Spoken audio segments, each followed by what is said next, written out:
नमस्कार, final cut देख रहे हैं आप सब। मैं हूं आपके साथ साहिल केरनी। नजर डालेंगे कुछ खास और अहम खबरों के ऊपर। जम्मू में आज हुए गोलीकांड में घायल हुए तवी बचाओ आंदोलन के संयोजक एडवोकेट चंद्रमोहन शर्मा के पुत्र एडवोकेट कन्नव शर्मा खतरे से बाहर हैं और उनकी हालत स्थिर बनी हुई है। चंद्रमोहन शर्मा का भाजपा से पुराना नाता रहा है और आज इस वारदात की सूचना मिलते ही भाजपा के प्रदेश अध्यक्ष सत शर्मा, पूर्व डिप्टी सीएम कविंद्र गुप्ता और विधानसभा में विपक्ष के नेता सुनील शर्मा जीएमसी अस्पताल पहुंचे और कन्नव शर्मा का हालचाल जाना। चंद्रमोहन शर्मा के जम्मू के न्यू प्लाट इलाके में स्थित आवास के बाहर पार्किंग को लेकर एडवोकेट कन्नव की कुछ लोगों के साथ विवाद हो गया और इस विवाद ने इतना तूल पकड़ लिया कि देखते ही देखते दूसरे पक्ष ने कन्नव शर्मा पर फायर कर दिया।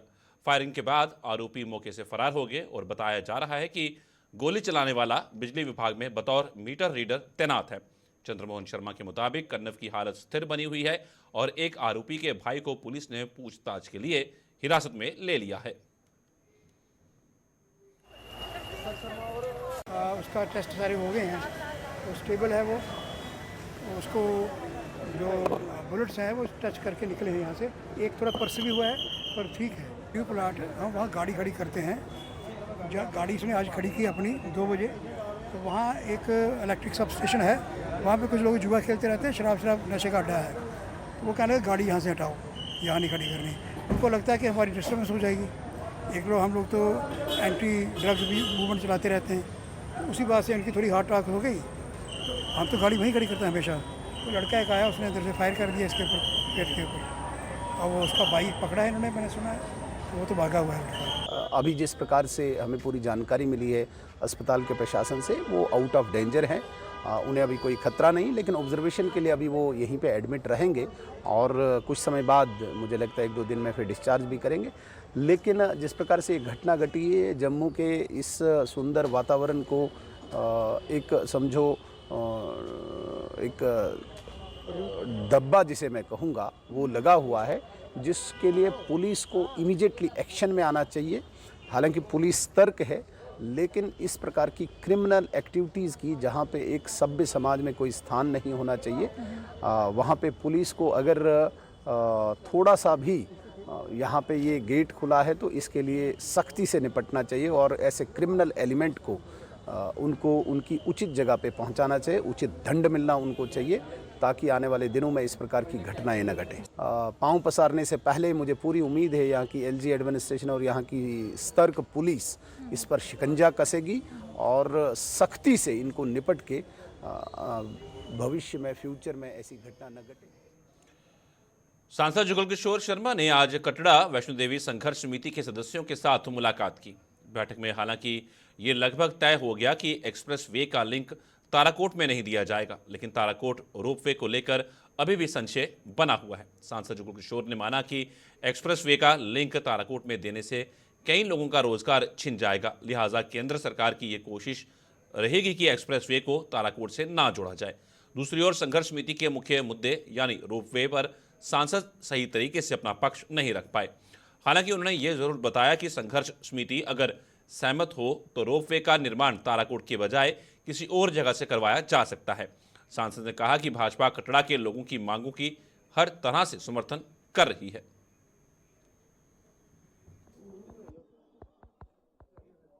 जेन्युइन जो डिमांड है इनकी, ये बिल्कुल सही कह रहे हैं कि यहाँ पर लाखों की संख्या में लोग जो हैं अपनी रोजी रोटी कमाते हैं और सिर्फ कटरा ही नहीं, कटरा के बाहर के भी पूरे स्टेट के लोग जो हैं यहाँ पर आकर काम करते हैं। तो अगर ये जो एक्सप्रेस हाईवे आ रहा है उसका लिंक अगर ताराकोट तक दे दिया जाता है तो उससे बिजनेस बड़ा प्रभावित होगा और जो लोग बाहर से काम करने वाले यहाँ पर आते हैं उन्हें भी दिक्कत आएगी। इतना ज़रूर कहूँगा कि हम ये जो संघर्ष समिति के लोग हैं, वो जो हंगर स्ट्राइक पर बैठे थे, वो धरने प्रदर्शन, वो माता बहनें जिन्होंने जहाँ पर एजिटेशन की थी, जिस मुद्दे को लेकर हम उनके साथ हैं, उनके साथ खड़े हैं, शाना बशाना खड़े हैं और इन मसलों का हल करवाने का पूरा प्रयास करेंगे। और अभी ये जो रोड लिंक की जो बात आ रही थी ताराकोट तक, पूरा विश्वास है जो हमारे प्रयास रहे हैं, जहाँ के लोकल विधायक, जिला प्रधान और फिर हमारा जो नेतृत्व जो ऊपर का है, केंद्रीय नेतृत्व, उनसे जो चर्चा हुई है, पूरा विश्वास है कि उसमें हमें कामयाबी। हाँ, पार्टी का स्टैंड ये है कि हम लोगों के साथ हैं, हम लोगों के साथ खड़े हैं। ऐसे भैया हमारा प्रयास रहेगा, हमारा प्रयास है कि भाई हमारा प्रयास रहेगा कि गुंडोला जो है वो ना लगे ताराकोट में, ना लगे ताराकोट में। और अगर कहीं लगे, इसकी लोकेशन अगर चेंज हो तो फिर ये जो संघर्ष समिति के लोगों के साथ, भाई सुनो, संघर्ष समिति के लोगों के साथ, भाई सुनो ना यार, आप सुनो, भाई ले लो। ये जो संघर्ष समिति के लोग हैं, अगर ये सहमत हो किसी दूसरी जगह लगाने के लिए तो लगे।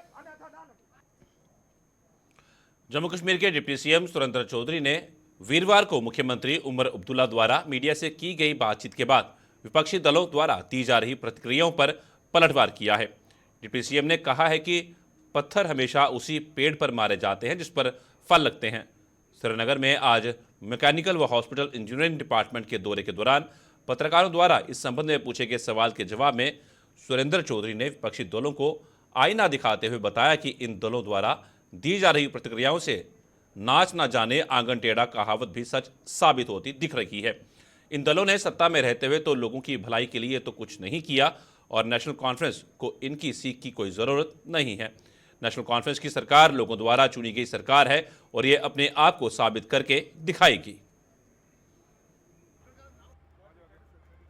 देखिए, हमेशा पत्थर, आप कौन से कभी सफेदे के पेड़ को पत्थर मारते हुए देखा कोई? जहाँ फल लगता है वहाँ पत्थर मारते हैं। ये नेशनल कॉन्फ्रेंस की वो सरकार है जिसके पास फल है और लोगों का काम कर रहा है। अब जिनको नाच ना जाने वो आंगन टेढ़ा, खुद रहे तो खुद किया कुछ नहीं, उसमें तो बड़ी बातें करते थे, उसमें कहते थे टॉफी लेने गए, दूध पीने गए। तो आज वही बात करें, अगर वही लोग हमें आग सिखाएं तो हम उनसे सीखने वाले नहीं। हम जानते हैं क्योंकि हम लोगों से जीत के आए हैं, लोगों ने जिता के भेजा है। हमने लोगों के एक एक आदमी के, अपने हम जिस कॉन्स्टिट्यूंसियों से आए हैं हमने वहाँ पे काम किए हुए तब जीत गए। हम किसी वेव के कारण नहीं आए या किसी के कारण नहीं आए। अगर आज नेशनल कॉन्फ्रेंस का एक एक कैंडिडेट जो जीत के आया है वो डॉक्टर फारूक अब्दुल्ला साहब की क़यादत में और उमर साहब की क़यादत में जीत के आया। और यही विश्वास है लोगों को कि नेशनल कॉन्फ्रेंस एक ऐसी पार्टी है जिसकी गवर्नमेंट है वो काम करेगी। तो लिहाजा बाकी जो कहते हैं, जो बोलते हैं, बोलने वाले बोलते रहें, हमें क्या, हमें काम से मतलब है। अब उनको हम थोड़ा जवाब दें, हमने जवाब दिया है लोगों को, जिन लोगों ने हमें वोट डाला है, हमने उनको जवाब देनी है। इनको क्या ऐसे देखिए सुनिए मेरी बात, कुछ चीज़ें हैं कि हमने नहीं लगाई। मीटर कौन लाया? जिन्होंने मीटर लाया, कभी काश उनके खिलाफ भी कोई बोले, उनको भी सवाल पूछे भाई मीटर क्यों लाए जम्मू कश्मीर में। बिजनौर विधानसभा के विभिन्न इलाकों में आज विकास कार्यों की शुरुआत हुई, जिनका शिलान्यास विधायक राजीव भगत और डीडीसी धर्मेंद्र कुमार ने किया। ये विकास कार्य बिजनौर के गांव पटियाड़ी और चक अवतारा में करवाए जा रहे हैं, जिनके संपन्न होने पर लोगों को आवाजाही में बेहद सुविधा मिलेगी। आज हमने चक अवतारा में अप्रॉक्सीमेटली 24 लाख की 6 लेन एंड ड्रेन का काम शुरू कराया। हमने सब मिलने, मैंने और डीडीसी ने और बीडीओ मैडम ने और हमारे सरपंच नेताजी ने और चक अवतारा के जितने परमानेंट लोग हैं सबने मिलकर इसका इनाग्रेशन किया। और 3 लाख का जो CDP चैन से काम था अजबाल का, वो भी हमने शुरू करवाया। गुलशन जी, आपको मालूम है ये बहुत पुरानी लोगों की डिमांड थी। आज इसको डिमांड को पूरा किया गया और चक अवतारा के लोगों को मैं मुबारकबाद देता हूँ। ये पटियाड़ी के लोगों को बहुत बहुत मुबारकबाद है। इनकी बहुत पुरानी डिमांड थी, आज उनको पूरी हुई, क्योंकि आने जाने में इन लोगों को काफ़ी मुश्किलात होती थी। जब ये लेन ड्रेन का काम पूरा हो जाएगा इनको काफ़ी अच्छी सहूलत मिलेगी। एक बार मैं फिर से पटियाड़ी के लोगों को बहुत बहुत मुबारकबाद देता हूँ। उधमपुर जिले में बंदरों का आतंक लगातार बढ़ता जा रहा है। विशेषकर जिले का ब्लॉक जगानू के कई गांव बंदरों का आतंक से परेशान हैं। बंदरों का आतंक इस कदर है कि ब्लॉक के कई गांव के लोगों ने खेतीबाड़ी करना छोड़ दी है। फसलों को बर्बाद करने के साथ साथ बंदर अब लोगों को पर भी हमले कर रहे हैं और बंदरों के हमलों में अब तक कई लोग घायल हो चुके हैं। देखिए रिपोर्ट।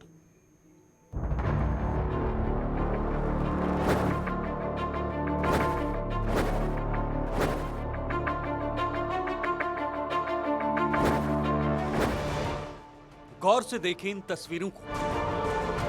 मकान हो या फिर खेत खलिहान, सड़क हो या फिर गलियां, हर जगह आपको बंदर ही बंदर नजर आएंगे।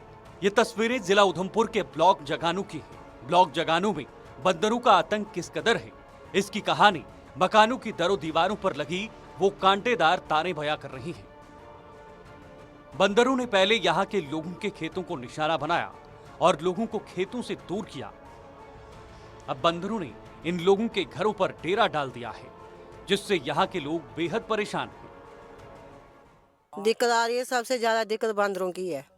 बंदरों की इतनी दिक्कत है कि हमारे बहुत ज़्यादा परेशानी है। फसल की भी परेशानी है, साग सब्जी की भी परेशानी है, बच्चे स्कूल जाने की परेशानी है, बुजुर्ग बाहर बैठने की परेशानी है, हर चीज़ की परेशानी है। ये सर यहाँ पे बंदरों की बहुत ज़्यादा दिक्कत आ रही है। हम जो ज़मीन है हमारी वो बंजर हो चुकी है। हम यहाँ पे 15-20 क्विंटल हमारे पे यहाँ पे गेहूँ निकलती थी, आज वो 1 क्विंटल पे आ गई है। बंदर लगातार लोगों पर हमले कर रहे हैं। खासकर बंदर स्कूली बच्चों और बुजुर्गों को अपना निशाना बना रहे हैं। बंदरों के इन हमलों में कुछ बच्चे और बुजुर्ग भी घायल हुए हैं। बंदरों के इन हमलों से इलाके में दहशत का माहौल बना हुआ है। 2-3 बच्चों को उन्होंने इतना हमला किया कि उनका हाथ भी काट दिया, बैग भी ले गया। एक को अभी काटा, उनको 25-30 हज़ार लगा भी लिया, वो अभी तक वो इंसान ठीक नहीं हुआ है। वो जो बंदर को निकालने गया तो वो उधर से गिर गया। बहुत ज़्यादा डर है, दिन तो दिन, रात को भी डर है। रात को हमारे खेत के पास जो दरख्त हैं उस पर बैठ जाते हैं, जब सुबह होती है तो बाहर आ जाते हैं। तो ये जब बच्चे स्कूल जाते हैं तो बच्चे के ऊपर भी हमला करते हैं। जो मंदिर में जाते हैं हम लोग, तो मंदिर से जो सामग्री लेके जाते हैं तो उस पर भी हमला करते हैं, और कई बंदों को उन्होंने हमला किया उन पे। बंदरों से खौफजदा ब्लॉक जगानू के लोगों के मुताबिक इलाके में बंदरों की दहशतगर्दों से भी ज्यादा है। इन लोगों के मुताबिक पहले लोग दहशतगर्दों से डरते थे और अब लोग बंदरों से डर रहे हैं। सर प्रशासन से हम यही चाहते हैं कि इनका कोई हल किया जाए।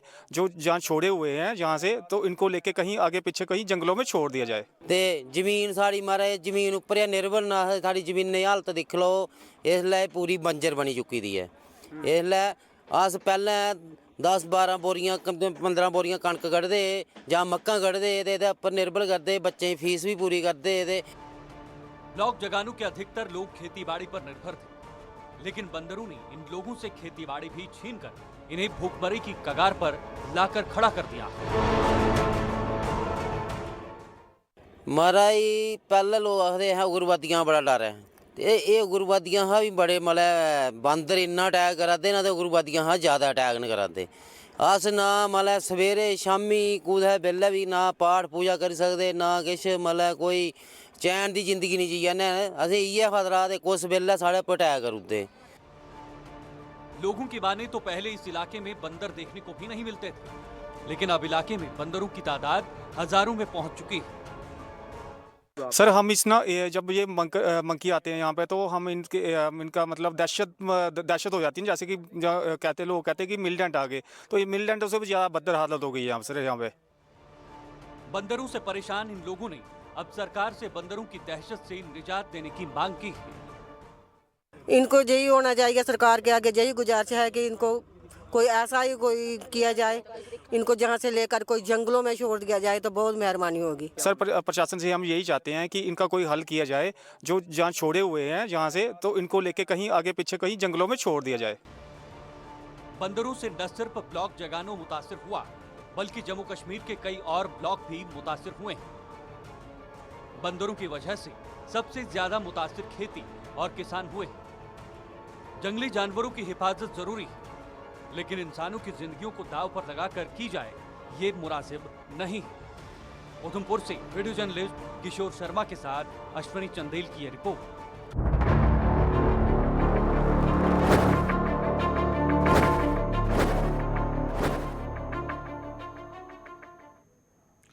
गौ माता को राष्ट्रीय माता का दर्जा देने और जम्मू कश्मीर में सनातन बोर्ड का गठन किए जाने की मांग को लेकर मूवमेंट कल्की का आंदोलन आज 75वें दिन भी जारी रहा।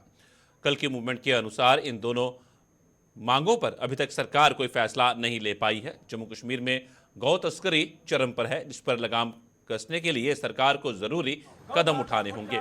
मूवमेंट के सदस्य ठाकुर कर्नैल सिंह चंद ने जम्मू कश्मीर सरकार से असम और महाराष्ट्र की सरकारों से सबक लेकर इन दोनों मांगों को पूरा करने की मांग की है। केंद्र सरकार होश में आओ कि गौ माता को राष्ट्र माता का दर्जा दिया जाए। दूसरी मांग है सनातन का बोर्ड बनाया जाए, क्योंकि जम्मू कश्मीर की अगर बात करें तो जम्मू कश्मीर में सनातन बोर्ड होना बहुत ज़रूरी है और गौ की रक्षा बहुत ज़रूरी है। जम्मू कश्मीर के अंदर हज़ारों की तादाद में आए दिन गौ तस्करी हो रही है, जिसके ऊपर सरकार की कोई लगाम नहीं है, सरकार का कोई कानून नहीं है। आए दिन तस्करी होती है और फसाद पैदा होते हैं। जहां गाड़ियाँ भर भर के पंजाब की तरफ से, बॉर्डर की तरफ से गाड़ियाँ श्रीनगर की तरफ जाती हैं और हमारे जो गौ रक्षक हैं उनके ऊपर फायरिंग तक होती है। महाराष्ट्र में दर्जा दिया गया, ऐसे ही शाम के अंदर जहाँ तक हम वहाँ के मुख्यमंत्री जी से हम थैंक्स करते हैं कि उन्होंने वहाँ तक प्रतिबंध। ब्रेक के बाद दर्शकों का स्वागत है। बढ़ते अगली खबर की ओर। जम्मू शहर के बीचों बीच वार्ड नंबर 1 में टांगे वाली गली की हालत बद से बदतर हो चुकी है। गंदा पानी नाले से बाहर बह रहा है, जिसने यहाँ की सीवरेज व्यवस्था की पोल खोलकर रख दी है। पानी बहने से गली में लगी टाइलें उखड़ चुकी हैं, जिससे आए दिन यहाँ कई दोपहिया वाहन चालक हादसों का शिकार होकर हड्डी पसली तोड़वाने को मजबूर हो रही हैं। इस इलाके में रहने वाले लोगों की माने तो उनकी कोई सुनवाई नहीं हो पा रही है और वो अपनी जेब से पैसे खर्च कर सीवरेज व्यवस्था सुधारने पर मजबूर हो रहे हैं। पानी की पाइपों से भी गंदा पानी उनके घरों में पहुंच रहा है और उन्हें इस नर्क से छुटकारा दिलाने में ना तो जम्मू नगर निगम और ना ही जम्मू ईस्ट के विधायक कोई कदम उठा रहे हैं। दूसरी ओर यह मामला विधायक युद्धवीर सेठी तक पहुंच चुका है, जिन्होंने जल्द ही इस पर एक्शन लेने की बात कही है। इतनी गंदगी, इतना गटर का सारा पानी यहाँ खड़ा रहता है। लोग सुबह, लोगों को मंदिर जाना है, लोग नहा धो के मंदिर के लिए आते हैं, तो यहाँ इतना गंद रहता है आपको बता नहीं सकते हैं। इतना ज़्यादा गंद है यहाँ, पूरा घरों तक ये जाता है गंद। पता नहीं यहाँ इतनी मेन सिटी, स्मार्ट सिटी है। अगर जम्मू स्मार्ट सिटी बोलते हैं, अगर ये स्मार्ट सिटी है तो ये भी तो स्मार्ट सिटी के अंडर ही आता है ना। तो इसको क्लियर करवाना किसका काम है? ये लोगों का काम नहीं है। ये हमारे जो यहाँ के अभी बने हैं एमएलए युद्धवीर सेठी जी, क्या उनको नहीं लगता ये जो गली है इसकी रिस्पॉन्सिबिलिटी भी उन्हीं की है? ये इनको क्लियर करवाना क्या उनका काम नहीं है क्या? ज़रूरी लोग ही उनको बोलेंगे तो तब भी काम करवाएंगे, वैसे उनका मतलब ही नहीं बनता ये काम करवाना। क्यों बैठे हैं वो घर पे? सदियों से दिक्कत चल रही है, लोग आते हैं खुद ही सफाई करवाते हैं। यहाँ तो होती है, सीवरेज के टैंक बने हैं, इतने गंदे बनाए हैं हद से ज़्यादा। रोज़ बाहर पानी, रोज़ घरों के बाहर पानी। अभी आप देखोगे नहीं, जब पानी आएगा यहाँ पूरा ये भरा हुआ पड़ा रहता है यहाँ पे। आज मेरे ख्याल में जम्मू में सबसे बदतर गली की हालत है। ये जो सीवरेज का जो पाइप पड़ी थी, एक तो जो है पीने वाली पाइप और सीवरेज की पाइप बिल्कुल साथ साथ चल रही है। और शायद पीछे मुझे भी काफ़ी कंप्लेन आई थी पीछे गली में कि मतलब लैटरिन का पानी लोगों के घरों में चल रहा था। ये जम्मू शहर में होना ही नहीं चाहिए। अब पता नहीं इसके पीछे क्या कारण है कि मतलब प्रेशराइज कर करके पाइपें डाल रहे हैं। जहाँ तो कोई लूट कसूट का मसला है, इसकी इंक्वायरी होनी चाहिए। मैं तो कंसर्न डिपार्टमेंट से बोलता हूँ कि इसकी इंक्वायरी होनी चाहिए कि पता नहीं करोड़ों रुपए का घपला लगता है। जो मेरे ख्याल में 8-10 स्कूल हैं, नीचे 8-10 स्कूल हैं और मतलब काफ़ी गली में जो है मूवमेंट रहती है। इस गली में बहुत मूवमेंट है और मतलब कोई गिर रहा है, किसी को लग जाए, गली की बुरी हालत है, कोई गिर रहा है, कोई कुछ कर रहा है। पीछे दिनों में मैंने कमिश्नर साहब से मिलके भी बात की थी, उनको रिक्वेस्ट की थी कि जनाब आएँ मौके पर विज़िट करें तो देखें गली की हालत। और मौजूदा गवर्नमेंट में बने हुए एमएलए हैं, अगर एमएलए अगर इधर रोन लगाएं तो मेरा ख्याल है उनको शर्म आ जाएगी इस दोबारा इधर से गुजरने की कि ये हमारे लोग, हमारे जम्मू सिटी के लोग कैसे रह रहे हैं, किस हालात में रह रहे हैं। तो इसलिए बड़ी गंदगी है। हमें इस गंदगी से, हम कमिश्नर साहब से भी काफ़ी बार फरियाद कर चुके हैं। हम सारे लीकेज हैं, बाहर आ रहे हैं और उनको हम खुद खड़े हो के लेबर अपने लगा के उनका टर्न दोबारा उसी जगह दे रहे हैं जो पुराना नाला बना हुआ है।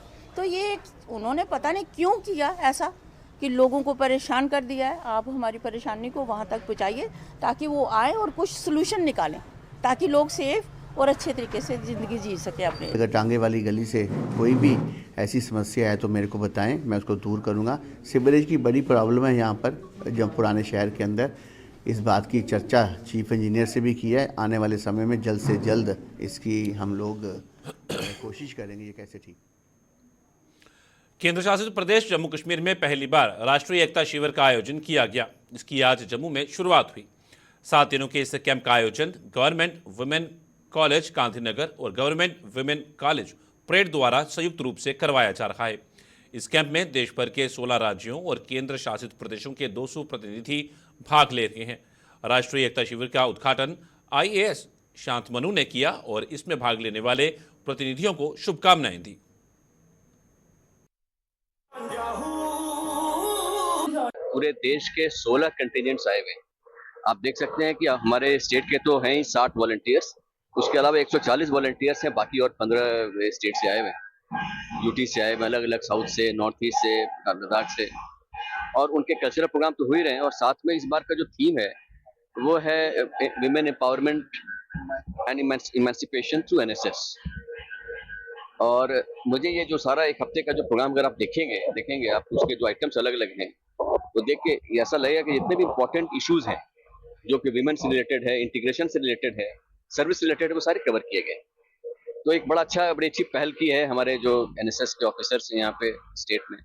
हमारे 2 कॉलेजेस हैं, गांधीनगर कॉलेज और परेड कॉलेज, इन दोनों ने जो मिलकर काम किया है और बड़ा एक अच्छा मौका है नेशनल इंटीग्रेशन के लिए भी और जो सर्विस ओरिएंटेशन होनी चाहिए जो हम सब में, उसके लिए भी। देखिए ये पूरा एक प्रोसेस है। जैसे आप जो स्टेट लड़कियां दूसरे स्टेट से आ रही हैं, वहाँ प्रॉपरली उनकी तैयारी हो रही है कि चलना है, वहाँ प्रैक्टिस चल रही है, फिर पूरा वो जर्नी करती हैं, फिर यहाँ करके नए स्टेट में, नए माहौल में, मौसम डिफरेंट है, कल्चर डिफरेंट। जम्मू ईस्ट विधानसभा में आज आयोजित रोजगार मेले में कई युवाओं में रोजगार मिलने की उम्मीद जगी। रोजगार मेले की व्यवस्था जम्मू ईस्ट विधानसभा के विधायक युद्धवीर सेठी द्वारा की गई थी, जिसमें 6 कंपनियों के प्रतिनिधियों ने युवाओं के इंटरव्यू लिए और इनमें से जल्दी कई युवाओं का चयन इन कंपनियों में कर लिया जाएगा। ये कंपनी वाले आज उनका इंटरव्यू लेंगे, उनको रजिस्टर करेंगे और आने वाले समय के अंदर जल्द से जल्द इन बच्चों को कॉल आएगी जो कंपनी वालों ने मेरे को आश्वासन दिया है और इन बच्चों को कंज्यूम किया जाएगा अपनी कंपनियों के अंदर। मैं फिर एक बार भगवान से यही प्रार्थना करता हूँ कि जो बेरोजगारी है जिसके कारण बच्चे जो हताश हैं, निराश हैं, मेरी हर पल कोशिश रहा करेगी कि हर महीने 1.5 महीने के बाद एक ऐसे ही रोज़गार मेला मैं लगाऊंगा। आज यहाँ पर पूरा विधानसभा इवन जगती से, सांदी से, बजालता, परगालता, न्यू प्लाट, हमारे नीचे से भगवती नगर से, हमारे अमर सिंह क्लब की तरफ से, विक्रम चौक से, जैन बाज़ार से, सिटी चौक से, हर जगह से बच्चे यहाँ पे आए हैं। मैं कंपनी वालों को भी कहना चाहता हूँ कि सबसे पहले जो आज बच्चे विश्वास कर हमारे पे और हमने आप पे विश्वास करके जो मेला लगाया है, ये सक्सेसफुल होना चाहिए हमारा और बच्चों को हमारे रोज़गार मिलना चाहिए। गुलिस्तान पे खबरों का सिलसिला यूं चलता रहेगा। फिलहाल फाइनल कट में इतना ही। दीजिए इजाजत, नमस्कार।